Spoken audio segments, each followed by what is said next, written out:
अध्यक्ष महोदय, सर्वप्रथम रेलवे संशोधन विधेयक 2024 पर बोलने का अवसर देने के लिए मैं आपको हृदय से आपका आभार व्यक्त करता हूं।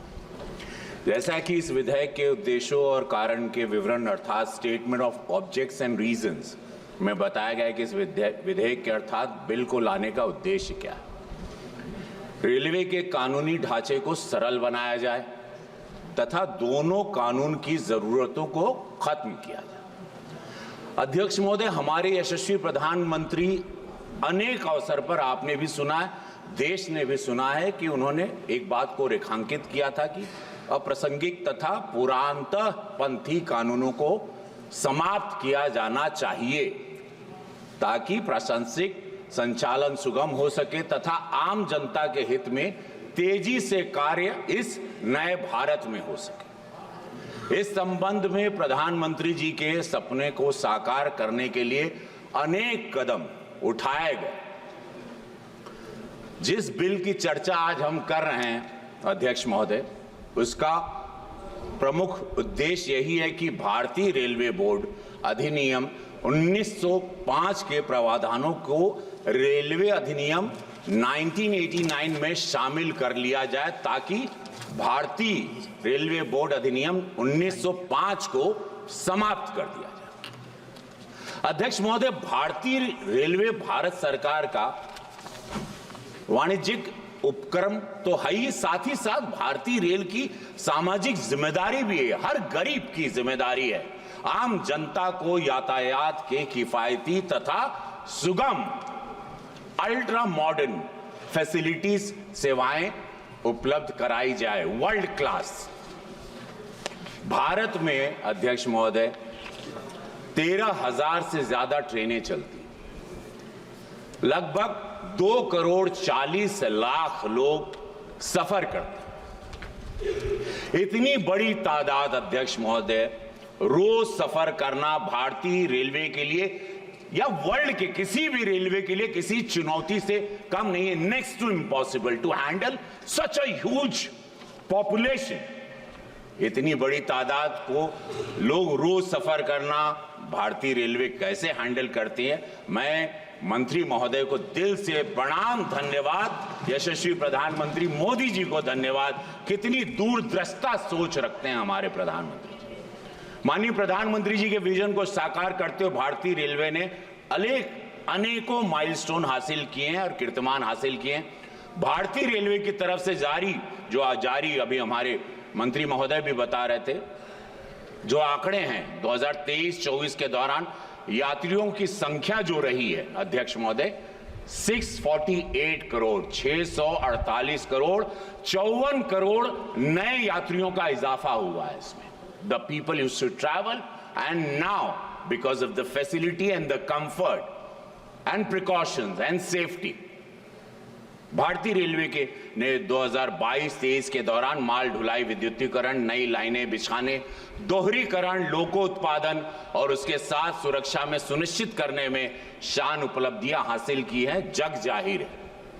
माल ढुलाई भारतीय रेलवे वित्तीय वर्ष 2022-23 के दौरान 1,512 MT की ढुलाई की है तथा 2.44 लाख करोड़ रुपए का राजस्व हासिल किया, जो अपने आप में एक ऐतिहासिक रिकॉर्ड हुआ है। और अध्यक्ष महोदय, इस सबके पहले मैं सभी हमारे माननीय सांसदों को भी बताना चाहता हूं कि नरेंद्र मोदी जी की सरकार के पहले, एनडीए की सरकार के पहले यही रेल, यही व्यवस्थाएं, क्योंकि हम लोग देहात से थे तो हम लोगों से वो भारत भी हमने देखा है और इस भारत को भी 10 साल में देखा है। सबसे बड़ा भ्रष्टाचार का केंद्र हुआ करता था कि rail means definitely corruption will be there, और ये 10 साल में जीरो करप्शन, ये अनबिलीवेबल है। ये काबिले तारीफ है। हम इस सरकार को दिल से धन्यवाद देना चाहते हैं, अपनी सरकार को और इस भारत सरकार को।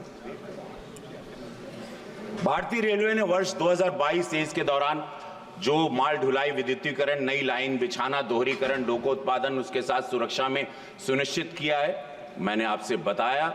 माल ढुलाई भारतीय रेलवे वित्तीय 2022-23 में आपने देखा 2.44 लाख करोड़ का इजाफा हुआ, ऐतिहासिक रिकॉर्ड विद्युतीकरण। भारतीय रेलवे मिशन 100% विद्युतीकरण को पूरा करने के लिए बड़े तेजी से आगे बढ़ रहा है। वित्तीय वर्ष 2022-23 में 6,542 आरकेएम का रिकॉर्ड विद्युतीकरण ने किया है। Unbelievable, this is fantastic. Life line कही जाती है भारत की। ये भारत 80% देहात है, गांव है, गांव में बसता है। हम सब लोग भी उसी पृष्ठभूमि से आते हैं और गरीबों को, उनकी जिंदगी को आगे बढ़ाना, उनको रोजगार पहुंचाना, उनको रोजगार के अपने डेस्टिनेशन तक पहुंचाने के लिए सारे लोग मोस्टली वो रेल पर डिपेंड करते हैं। और प्रधानमंत्री जी की, रेल मंत्री जी की सोच रही है कि गरीबों को कैसे फायदा हो, गरीबों को कैसे सुविधा मिले, गरीबों की कैसे सुरक्षा हो, गरीब कैसे अफोर्ड कर पाए। सब्सिडी भी आप, हमारे अब मंत्री जी ने बताया 56,000 करोड़ सब्सिडी मिलती है, जिसमें हमारे senior citizen to everybody, whoever buys ticket, they get subsidy rate and it becomes very cheaper for them। बहुत ही सस्ते दामों में टिकट होती है। और ये एक अद्भुत रही सोच कि टिकट अगर आप नहीं ट्रैवल करते हैं तो आपको पैसा तुरंत रिटर्न आता है। अगर आप ट्रैवल नहीं करते और अपनी टिकट कैंसिल करते हैं, पहले टिकट के पैसे डूब जाते थे। ये भी बहुत सोचने जैसी बात है कि अद्भुत प्रयास रहा नरेंद्र मोदी जी की सरकार का।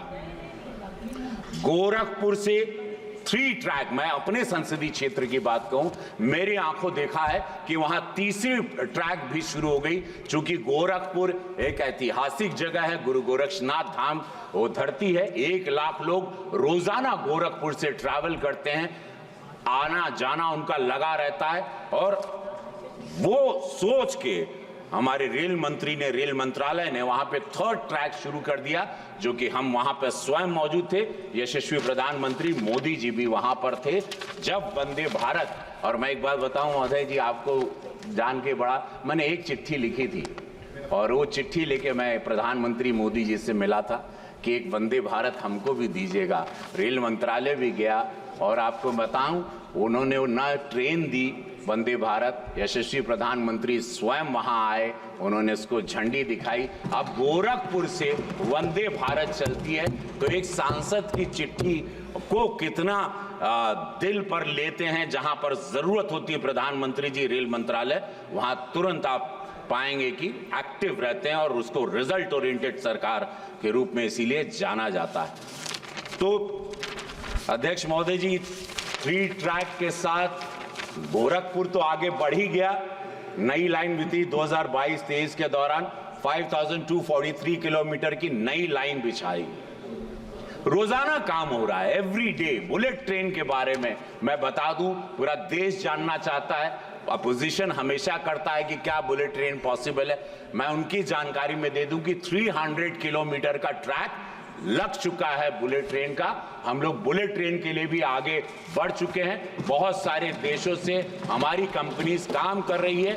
अल्ट्रा मॉडर्न बुलेट ट्रेन के हिसाब से मेरा देश एक विश्व स्तरीय, जो हमारे यशस्वी प्रधानमंत्री 2047 में विकसित भारत के सपने को लेके चल रहे हैं, उसमें बुलेट ट्रेन भी हमारे लिए गर्व का विषय होगा।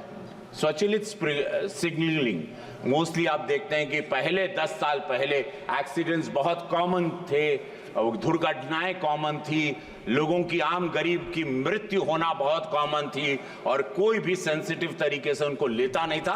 भारतीय रेलवे ने मौजूदा उच्च यातायात वाले मार्गों पर अधिक ट्रेन चलाने की लाइन क्षमता बढ़ाने के साथ स्वचालित ब्लॉक सिग्नलिंग कर दिया, जहां सिग्नल्स होंगे जरिए 2022-23 में 530 किलोमीटर आधुनिकीकरण हो चुका है, जहां पर सेफ्टी है। सिग्नल में ऑटोमेटिक सिग्नल्स हैं, आपके ट्रैक्स को चेक किया जाता है, आपके ट्रैक्स को ऑनलाइन चेक किया जाता है, आपके ट्रैक्स पर सीसीटीवी के द्वारा उस पर वॉच होता है। जैसे कि आप देख रहे हैं कि बहुत सारे देश विरोधी तत्व वहां पर ट्रैक पर अलग अलग आजकल वस्तु आपने देखा होगा रखते हैं, जिससे ट्रैक पर एक्सीडेंट होने के चांसेस ज्यादा दिखाई देते थे। और लोग, आप, देश विरोधी ताकतें भी हैं हैं कि सरकार को कैसे क्षति पहुंचाए, तो आपने देखा होगा पिछले 2-3 महीने में ट्रैक पर कोई लोहा रख रहा है, कोई साइकिल का पहिया रख रहा है, कोई छोटे विस्फोटक चीजों को रख रहा है। ये सारी चीजें भी देखने आई,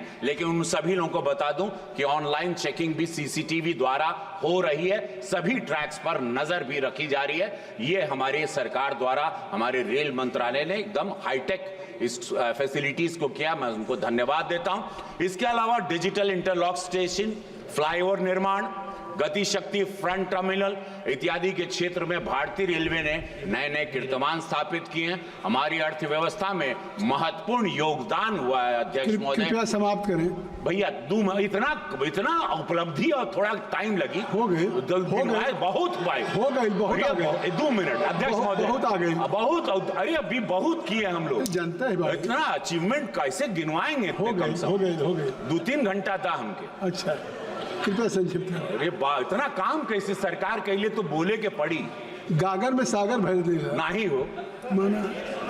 इसके अलावा डिजिटल इंटरलॉक महत्वपूर्ण योगदान, मेरे मानना है कि भारत को $5 ट्रिलियन अर्थव्यवस्था बनने भारतीय रेलवे को बहुत महत्वपूर्ण योगदान है। अध्यक्ष महोदय, गोरखपुर महंत अवैधनाथ माननीय योगी जी की कर्म भूमि है।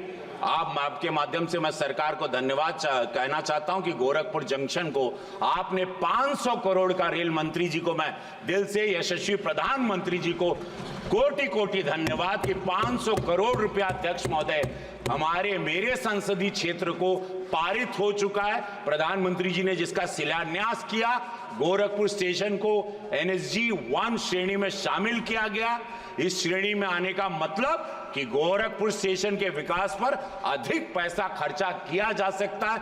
आने वाले समय में स्टेशन अपने नए स्वरूप में दिखेगा। माननीय मंत्री जी से मेरा अनुरोध है कि रेलवे की खाली पड़ी जमीनों पर पैनल लगाया जाए, इससे इंक्रोचमेंट जो सब लोग जो कब्जा करते हैं उस और सरकार को राज्य 1 मिनट बस हो गई 1300 स्टेशन को अमृत भारत बनाने के लिए प्रधानमंत्री मोदी जी, रेल मंत्रालय के धन्यवाद। 88 साल बाद कोसी रेल महासेतु के लिए प्रधानमंत्री जी को धन्यवाद, और ऐसे अनगिनत बात, लेकिन अब आप बोल रहे हैं तो मैं शांत हो रहा हूं। बहुत धन्यवाद।